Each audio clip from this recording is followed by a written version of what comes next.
अस्सलाम वालेकुम students, I hope you are fine. आज हम क्लास 5 का यूनिट नंबर 1 स्टार्ट कर रहे हैं and it's name is patience. Patience का मतलब होता है सब्र, तहम्मुल। इस यूनिट के अंदर से हम जो डिफ़िकल्ट वर्ड्स हैं उनको सीखेंगे, उनके मीनिंग देखेंगे और उनके कुछ सेंटेंसेस डिस्कस करेंगे। वी हैव सम वर्ड्स जिनको हम बारी बारी डिस्कस करेंगे, उनके वर्ड्स के मीनिंग हम डिस्कस करेंगे और देखेंगे कि इन वर्ड्स को हम अपनी डेली लाइफ में किस तरह से इस्तेमाल कर सकते हैं। First of all we have the word inspiration. Inspiration का मतलब होता है किसी से इंस्पायर होना, यानी किसी का आपको अच्छा लगना, किसी की कोई पर्सनालिटी के कोई ट्रेट्स इस तरह के हैं जो आपको अच्छे लग रहे हैं, जो आप खुद भी अडाप्ट करना चाह रहे हैं और हम उस बंदे से या किसी भी चीज़ से इंस्पायर हो रहे हैं।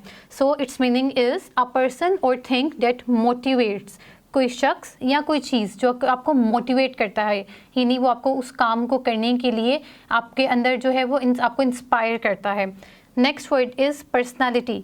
पर्सनालिटी जो होती है वो हर शख्स की डिफरेंट होती है।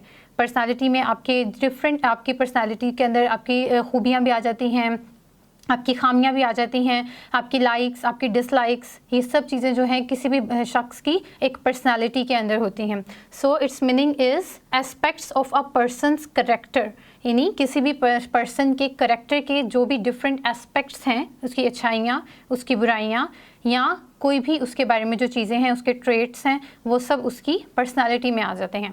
Next word is honest. The word honest जो है इसके अंदर जो एच है वो साइलेंट है, इसलिए इसको हम हॉनेस्ट नहीं पढ़ेंगे, हम इसको ऑनेस्ट पढ़ेंगे। ऑनेस्ट का मतलब क्या होता है? ऑनेस्ट हम किसी भी पर्सन के लिए यूज़ करते हैं जो कि ईमानदार होता है। ठीक है, ये उसकी एक पर्सनालिटी का ट्रेट है कि वो अच्छा शख्स है, वो ईमानदार है, तो यानी कि आप उस पर ट्रस्ट कर सकते हैं। Honest means always speaking the truth. कोई ऐसा शख्स जो हमेशा सच बोलता है, हम उसको कहते हैं कि he is an honest person. Next word is patience. Patience का मतलब होता है सब्र रखना, तहम्मुल रखना, टॉलरेट करना किसी चीज़ को। ठीक है, and it's a very good trait. किसी की भी पर्सनालिटी के अंदर अगर ये होता है तो हम इसको जो है वो अप्रिशिएट करते हैं। ठीक है, फॉर एग्जांपल हम कह सकते हैं कि अगर किसी के अंदर पेशेंस ना हो तो वो कह सकता है कि I am not having patience to wait in a line, और I don't have this much of patience. Next, betterment. Betterment का मतलब होता है बेहतरी। ठीक है, जैसे कि बहुत से लोग जो हैं वो अपनी बेहतरी के लिए काम करते हैं। For example, Ali is working hard for the betterment of his future. ठीक है, मतलब अपनी लाइफ को इम्प्रूव करने के लिए। All of us should work hard for the betterment. हम सबको क्या करनी चाहिए? मेहनत करनी चाहिए अपनी बेटरमेंट के लिए, यानी अपनी बेहतरी के लिए। Next word is permission. Permission का मतलब होता है अलाउ करना, इजाज़त देना।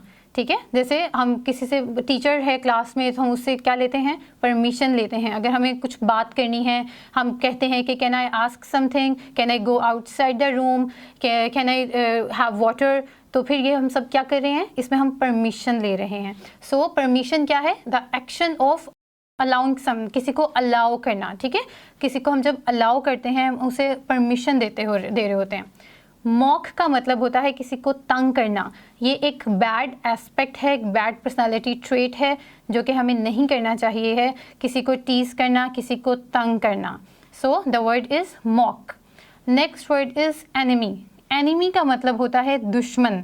ठीक है, वो आपकी मुखालिफ है, उसको हम बोलते हैं एनिमी, और इसका मीनिंग है a person who is actively opposed. And the last word is accept. Accept का मतलब होता है किसी चीज़ को एग्री करना। For example, I am accepting your letter. ठीक है, या I am accepting your application, तो यानी कि मैं तुम्हारी एप्लीकेशन को क्या कर रही हूँ? एक्सेप्ट कर रही हूँ। ठीक है, तो एक्सेप्ट का मतलब होता है अग्री करना। जो बात कोई कर रहा है उसके आप जो है वो सेम आइडिया जो है वो आप भी उसी को फॉलो करें, आप उसको मानें, तो इसको हम कहते हैं टू एक्सेप्ट समथिंग, यानी to agree on something.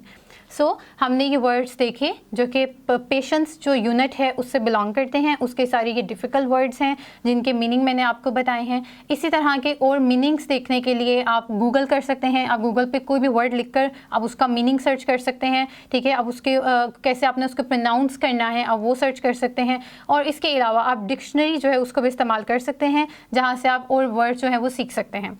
Thank you so much. अल्लाह हाफ़िज़।